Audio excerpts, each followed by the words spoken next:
Welcome to episode 2 of DragonFly Vibe, and today we are talking about gut feeling, that sensation we've all had at the most unexpected moment.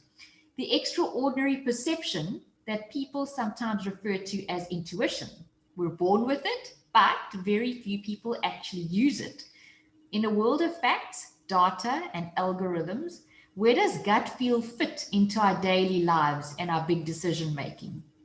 Some people born with the sixth sense. I've experienced leaders, entrepreneurs, friends, family members who just know, and you wonder how they know.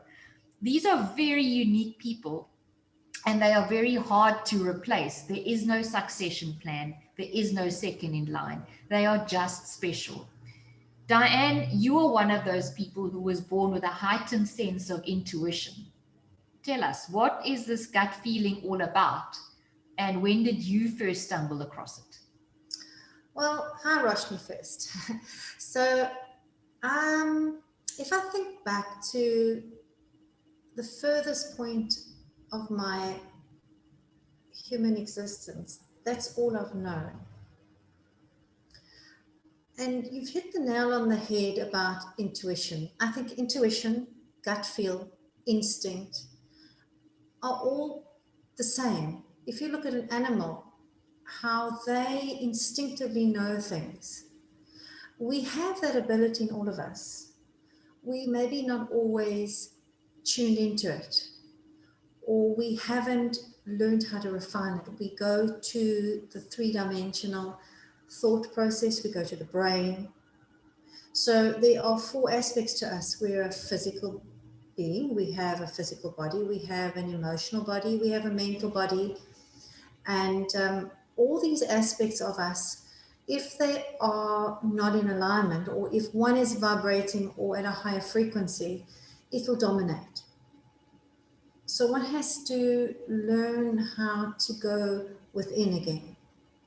And that withinness, let's call it that, when it is grounded, when it is solid, you learn to trust that above the mental field, the emotional field, and the physical field. Yeah, Diane, as much as we know that these things are natural and they exist, I think in the world we live in, where everything has to be backed up, everything has to have a logical support to it. Else it's very difficult to be understood. Sometimes we don't even understand our gut feel. And the issue or the challenge is that there's no evidence to prove that it's right, or it's just the voice inside our mind, the chatter, the fear-based voice. I mean, how do we know when you apply your gut feel to the work you do? How do you know that it is an instinctive perception that you can absolutely trust and act on, or whether it's just something that your mind is trying to create from an experience of the past that it has, and it's trying to apply that experience to a current situation? Well, I get out of the way. I get out of the mind. I'll tell you a little story. The other day I was actually in a shop, and there was this lady who we hit it off.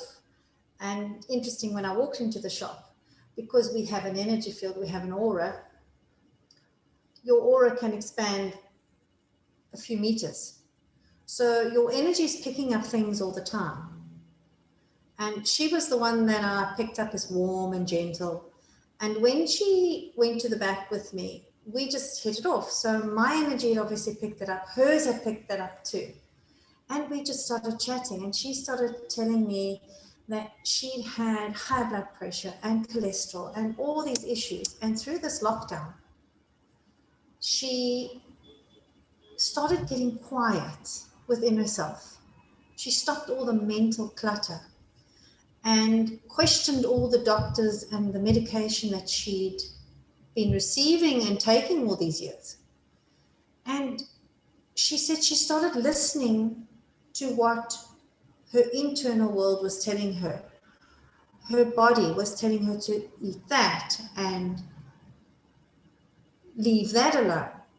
And as she started listening more to that internal nudge, that internal, it's like a little nudge from within.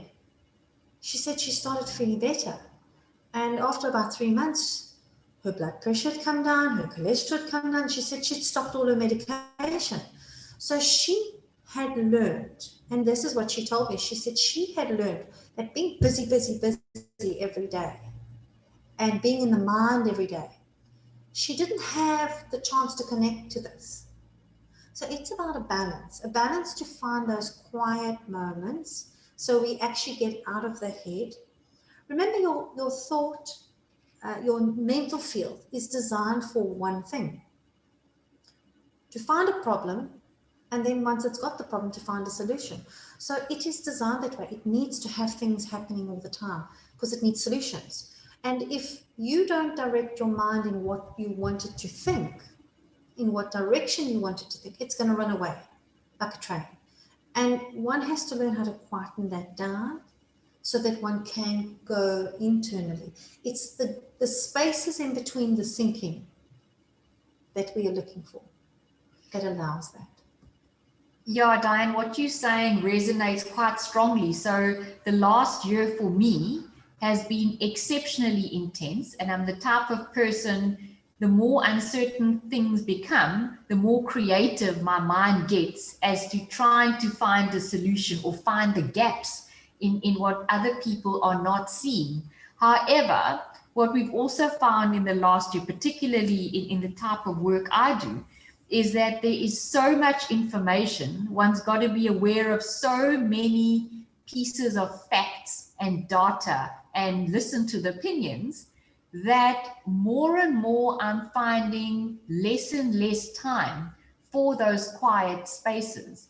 And I can feel the way I'm feeling physically, and perhaps my mental clarity is not as sharp and strong as it normally is. So going back to your suggestion about finding those spaces, help us understand what those spaces do to connect you back to yourself, and also how do we refine our utilization of this God-given skill called the gut feel.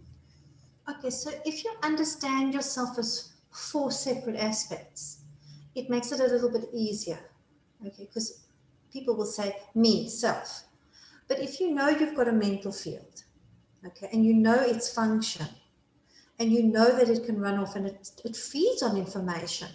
So guess what it's going to do? It's going to go look for information to keep itself busy, okay? Then you have an emotional body or emotional field. Well, some people feed their emotion with food. When an emotion comes up, well, they don't like the emotion, either let's stuff it down with something or distract it. So then you go back into the mental field, or you go to the physical field and you go for a run and you get that thought, emotion out of your head or out of your body.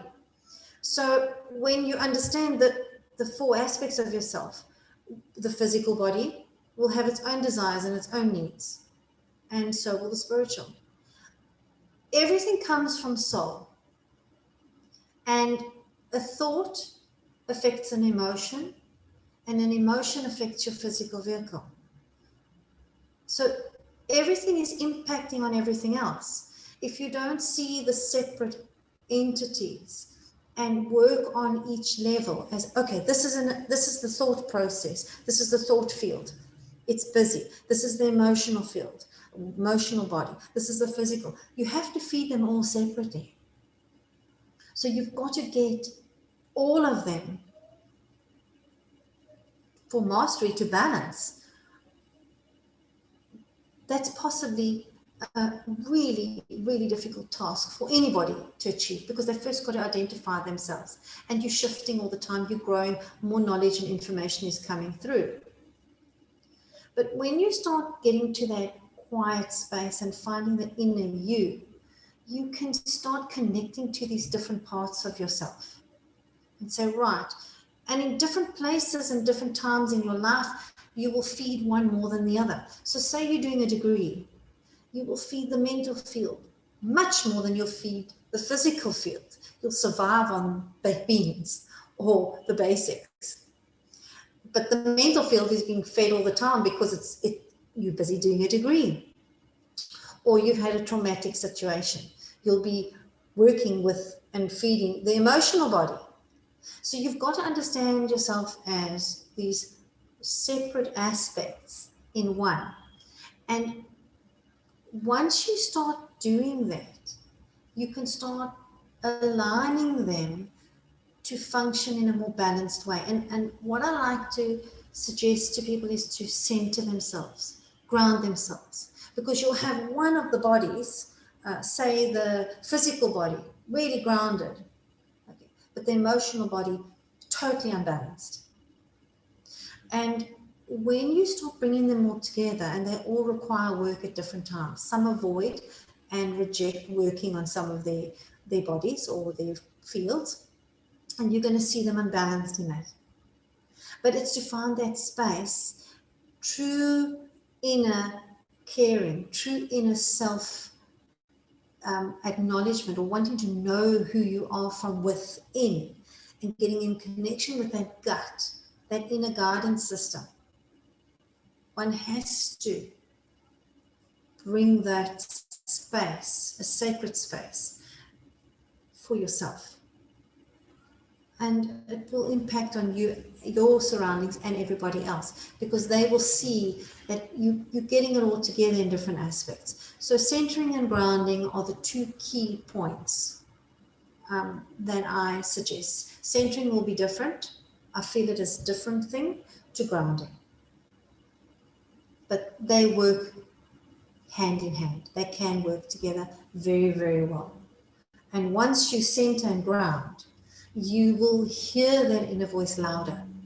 You will start then trusting it more also, instead of jumping into the head and going back to a fact that was told to you. And you'll say, okay, that's a fact, but let me go and feel what my intuition, my gut is telling me. And then you will look at the two of them and see which one is actually for you going to be the more trustworthy one. And more than likely the gut will actually come out tops. Yeah, Diane, throughout my life, I've made a lot of life-changing decisions. And interestingly, when those decisions were made, I certainly didn't pull out a spreadsheet or draw up a list of pros and cons. Those changes or those decisions just felt like the right thing to do. And that makes me think about this term of ethics, that's becoming quite an important term now, because ethics and trust go together. And ethics is about doing the right thing when no one else is watching. And a world advocate or global advocate on self-mastery, Peter Sage, has coined a term called Goop. And he says, we often give our sovereignty over to the good opinion of other people. They mean well, they're literally sharing their perspectives, but the way we've been influenced through school, university, in our work environment, in our family situation, we're always seeking validation from outside of ourselves of what is right, what's the right answer. If I do that, then what are the guarantees? What I found is those gut feeling decisions that I made, as great as they felt at the time, even months later, I knew it was the right decision, but the journey wasn't so easy. So how do we know, Diane, what is right, when the benefit of knowing what's right, or not 100% right, only comes in hindsight? I've used the term many, many times. The right road is often the hard road, and the easy road is often the wrong road. When it's a quick fix, when you want instant gratification, when there's not too much resistance in a situation, well, how much learning is going to be achieved? We learn through discomfort. We learn through a resistance of something. And when we're going through that, it's really challenging because we're learning something we don't know about ourselves and maybe a new topic, a new subject. Maybe, for example, let's just use pain, for example. Okay, we've lost somebody and we've never lost anybody. Well, this is something that we don't really want to go through. It's uncomfortable. Yet we know we have to go through it. We've got to survive this. So we do what we know, and we jump back to coping mechanisms and things we've done in the past. But has that served us well? Where's it got us? So when we go back and we look at the outcome of that, and we see the outcome as being negative, or the outcome is destructive to us, there will be a point at some time in your existence that you question that repeat. Although we are creatures of habit and we do like to follow what we know, and what we know isn't always good for us. So for me, I tend to love the challenge, because when I look back from the challenge that I've gone through, wow, you've gained knowledge, wisdom, and experience. So you're in a better position than you were before. But that's the way I approach things. Some people choose not to. So I'll use the term to my kids. Do you want to leave this planet the way you arrived? I know I don't. I want to leave in a feeling and in a mental, emotional, spiritual sense that this was growth. I don't want to leave with those insecurities and those hinderings and those lack of feeling confident that some people feel when you're leaving the planet. And to get over those, you have to challenge uncomfortable situations. But again, it's a personal choice. It's a personal journey, and it's an individual resistance, because everybody's challenge or everybody's resistance will be different. That's why there cannot be room for judgment on anything, because your challenge may be fear, and my challenge may be guilt, for example. So the resistance that comes with the hurdle, in hindsight, is always worth it. But you only know that when you've jumped enough hurdles. Some people are still stuck at the first hurdle, so they don't have that insight. And I often say to people, just if you try it once, you will see the outcome is going to be so beneficial to you. But you've got to have the courage. You've got to have the courage to care enough about yourself to make that first leap. That is such an important word, and most certainly in the decisions I've made, it did take courage, and those closest to me were deeply concerned when I made decisions that were completely out of the box. And like I said, in the opening to this, I've been privileged to meet some amazing leaders and entrepreneurs who are where they are because they absolutely trust their gut feel. And when you're running an organization, or when you're running a community, or when you're leading a family even, it's self-belief that one requires to trust what your intuition is saying and guiding you to do. Yet in those situations, you've also got to do it in a way that makes people around you feel safe and secure. So when you get these instinctive gut feels and you can see the vision of why this thought or idea or way of action is right, how do you take people along that courageous journey with you? Well, you're going to ask who's willing.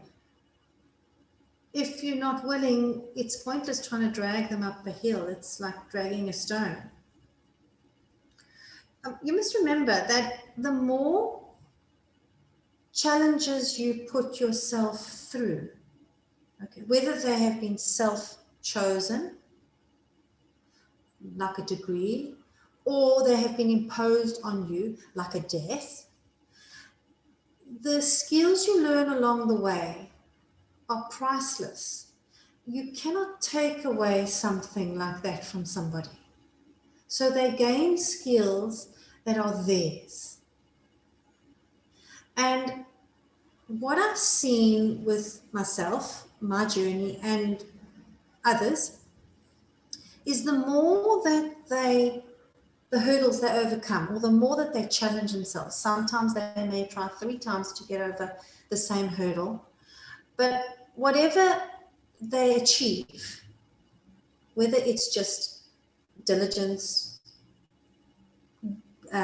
having confidence, having faith in the outcome, having the courage, okay? The toolbox, I call it the toolbox. The skills get put into this toolbox. So what you find with yourself, you get less fearful of trying something slightly different because you know what you've achieved in the past, and you know there's skills in your toolbox that you can pull out because you know, for example, what project you start, you will finish. Okay, so I will start a project that maybe I haven't done before. It's out of my comfort zone, but I know I have a quality in me that will finish it, whether I like it or not. So that is something they trust in themselves. They know that about themselves. And once you know something about yourself, it's a knowing. Nobody can take that away from you because you own it. And once you own something, it's yours forever, unless you choose to give it away, or challenge yourself on another level of the same type of situation. But then you will just get stronger in that skill. And that's something we were talking about earlier before we started the podcast, and the principle of sovereignty. What does the principle of sovereignty mean? And when you refer to that self-belief, when you are anchored in your own truth, is that the start of sovereignty? Well, there's 4 aspects to power that I have discovered.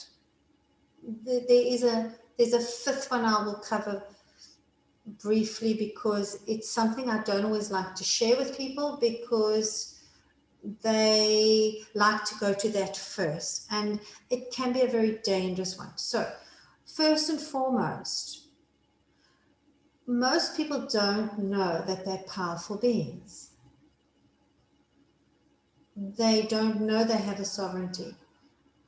Through circumstances, through parents, they have been in an environment that's allowed them to believe that they're not. So first and foremost, they've got to identify that they are a powerful being. They have power to either give it away or not. So once they start seeing that pattern in their lives, they will know that they have power. The second one is knowing when you have lost power.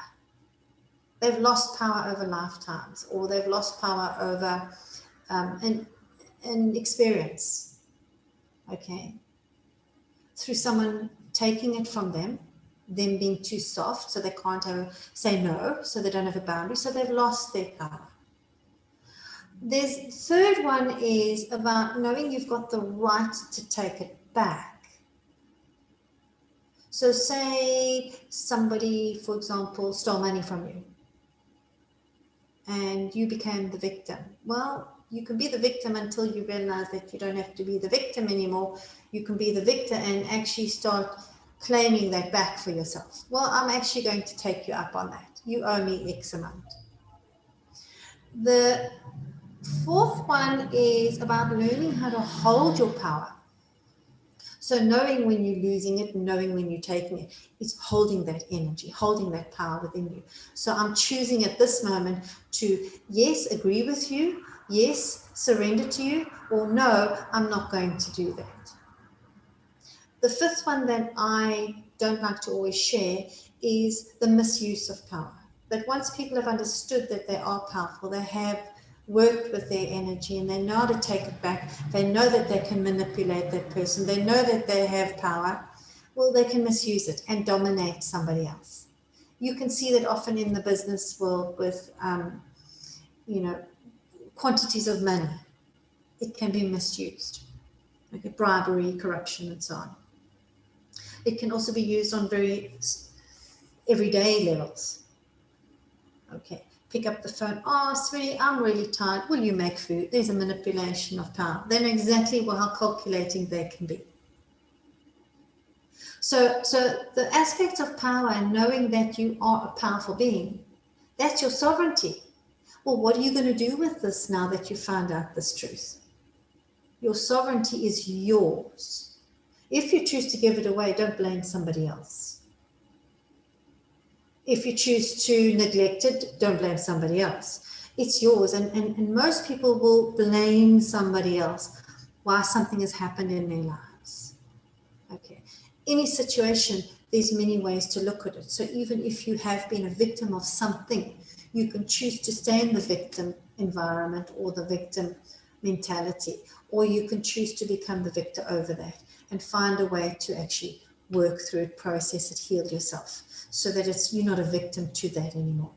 So that is your sovereignty, and you are entitled to do what you want with it. But what I say is own it. Own it. It's yours. So giving it away, letting somebody take it is your choice.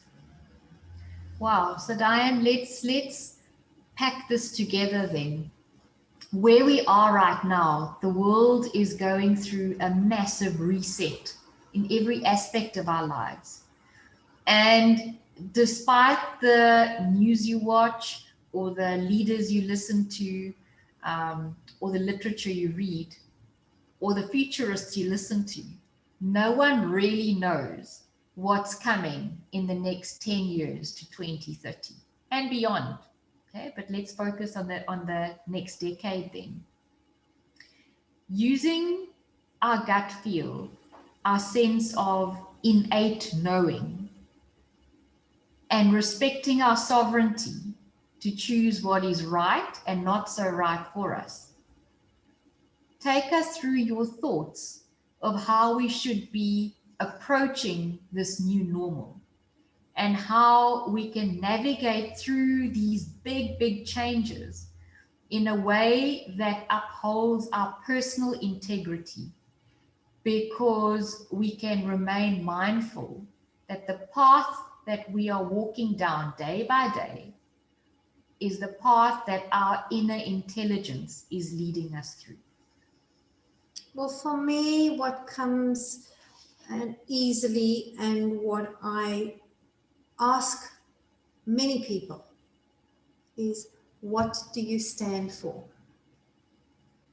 Once you know what you stand for, well, the rest should flow. So again, a question is, what do you stand for? And it's interesting when you ask that question to people, they have never thought of that. Once you know what you stand for, you represent that and you see how you've represented that right through your life. And it also doesn't have to be stagnant. So for example, I asked you a question once, what do you stand for? And the word that came out was inspiration. And if you look at your whole life journey, that's what you've been. And if somebody represents, let's say, joy, support, trustworthiness, loyalty, that's fantastic. Those are really good qualities. But has that served you in life? Most people will say yes, and some might say no. There's nothing wrong with changing what you stand for. If you don't like what you stood for, the outcome, you can change what you stand for right now.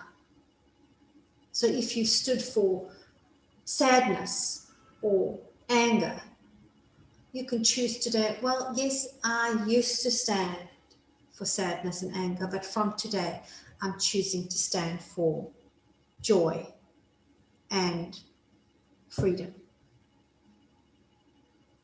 Some can choose to keep some and add more.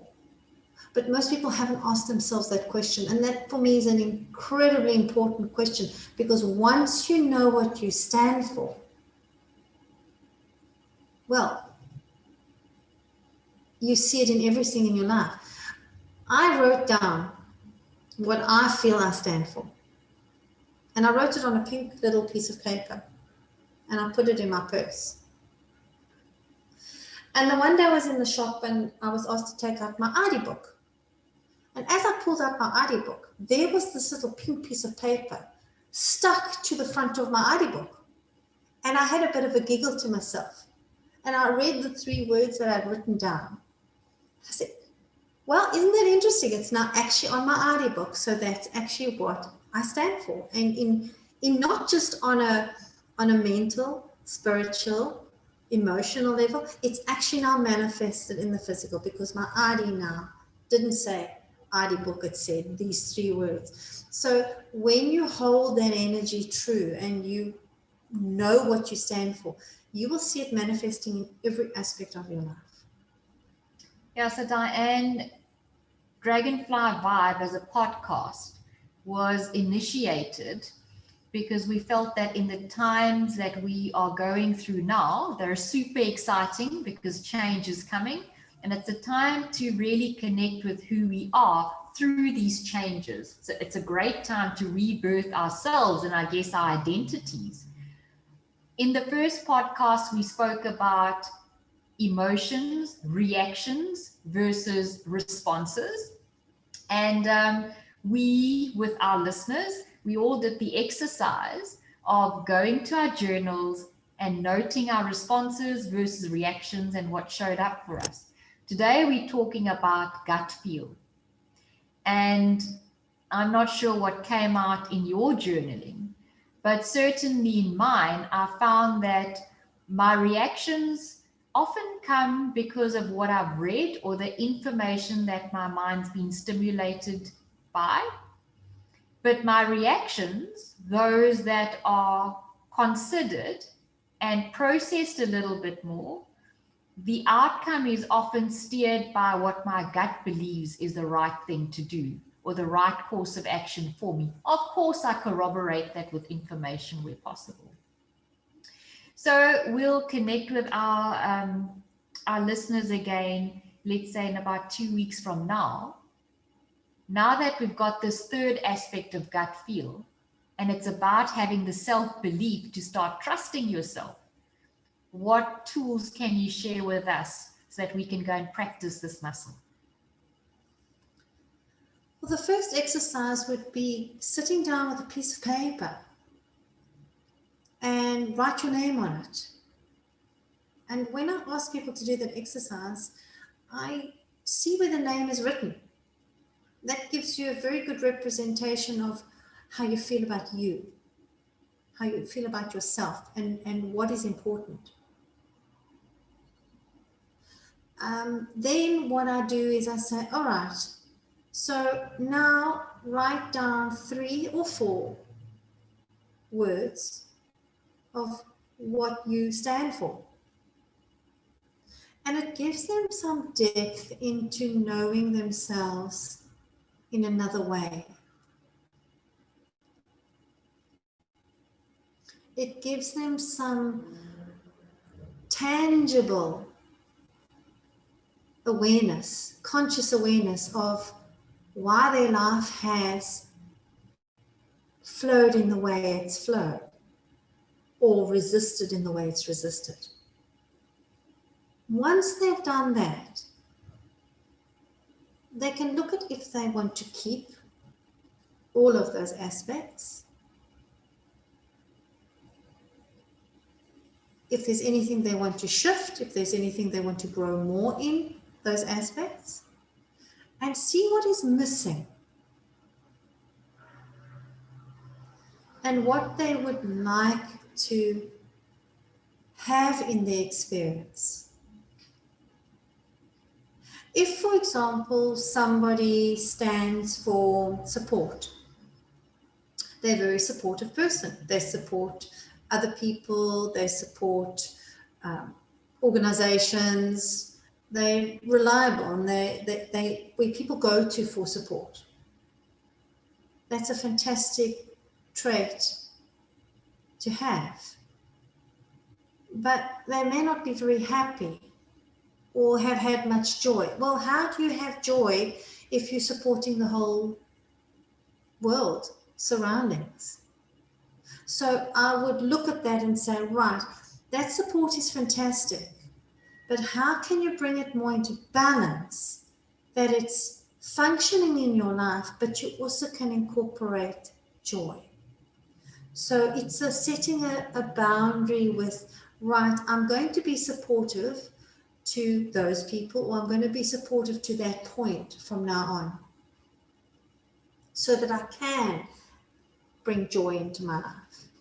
And just that little shift in that energy will change the external world. Because remember, energy follows intent, always, and energy doesn't lie.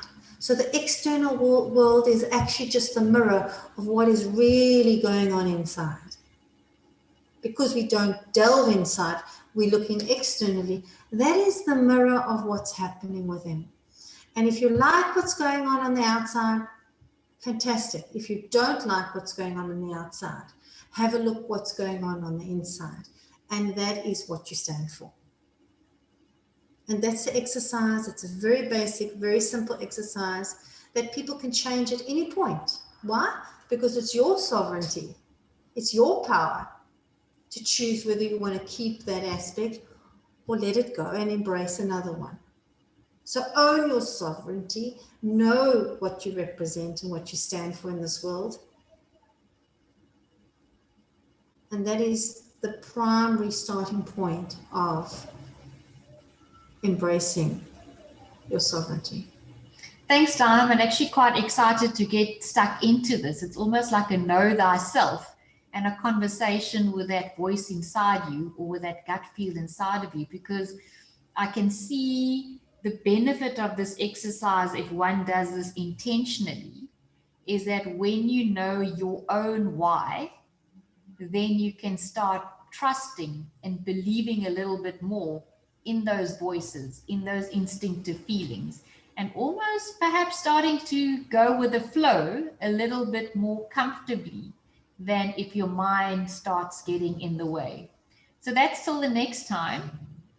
Di, if people want to get hold of you to unpack this in their own space, of course they can do so. So you can reach either Di or myself, Roshni, on DragonFly Vibe Podcast. That's one word, DragonFly Vibe Podcast @gmail.com. We'll also put it in the description of the podcast below so that you have it on hand. In the meantime, I hope that you've taken a little bit away from this talk that we've had today. I've certainly learned a lot from it. And remember, send your comments through, like our videos, and please feel free to share it so that we can grow our DragonFly Vibe podcast community. Till the next time, take care and bye-bye. Bye-bye.